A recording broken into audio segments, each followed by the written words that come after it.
જામકંડોરણા તાલુકાના સાતુદળ ગામે ખેડૂત દ્વારા 200 ઝાડનો શોધ બોલાવાયો। ખેતરની સેઢા પર ઉગેલ તથા ફોરેસ્ટ દ્વારા વાવેલા લીમડા, દેશી બાવળ, સીતાફળી, નીલગરીના ઝાડને જળમૂળથી ઉખેડી દીધા। સૌરાષ્ટ્ર વૃક્ષછેદન ધારો ફક્ત કહેવા પૂરતો સીમિત હોય તેવો કિસ્સો બહાર આવ્યો।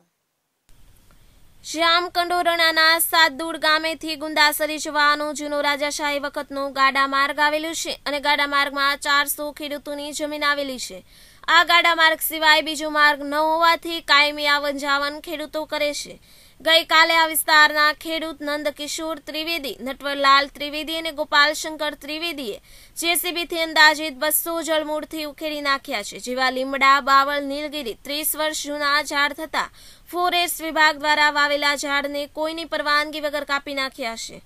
આ ગાડા માર્ગની બાજુમાં 2.4 ફૂટ ઊંડો ઝરો કરી માટીનું ખોદકામ કરતા હતા, જેને લઈ આ વિસ્તારના ખેડૂતોએ સવાલ કર્યો કે આ ગાડા માર્ગને શું કામે સાંકડો કરો છો, જેને લઈને છેલશંકરભાઈ આ વિસ્તારના ખેડૂતોને સાફ જણાવ્યું કે નકશાનો ગાડા માર્ગ નકશામાં હોય આ ગાડા માર્ગ હવેથી કોઈ ચાલવું નહીં, નહીતર તમારા ટાટિયા ભાંગી નાખશે। જેને લીધે આ વિસ્તારના ખેડૂતોએ જામકંડોરણાના મામલતદારશ્રીને લેખિત રજૂઆત કરી હતી। સૌરાષ્ટ્ર વૃક્ષછેદન ધારો 1951ની જોગવાઈ મુજબ કેટલાક ઉપયોગી અનામત બિન અનામત જાહેર કરેલા વૃક્ષનું ખાસ કારણોસર કાપવામાં હોય ત્યાં સક્ષમ અધિકારીની પરવાનગી લેવી પડે છે।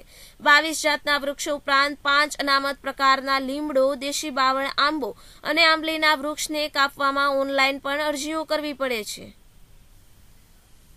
છતાં વિસ્તારમાં ખેડૂતોએ આ ધારો ધોરણને નેવે મૂકી લીમડાના ઝાડનો સોધો બોલાવી દીધો છે, જે અંગેની જામકંડોરણા મામલતદાર કચેરી, પોલીસ સ્ટેશન તથા ફોરેસ્ટ ઓફિસરની કચેરી જઈ।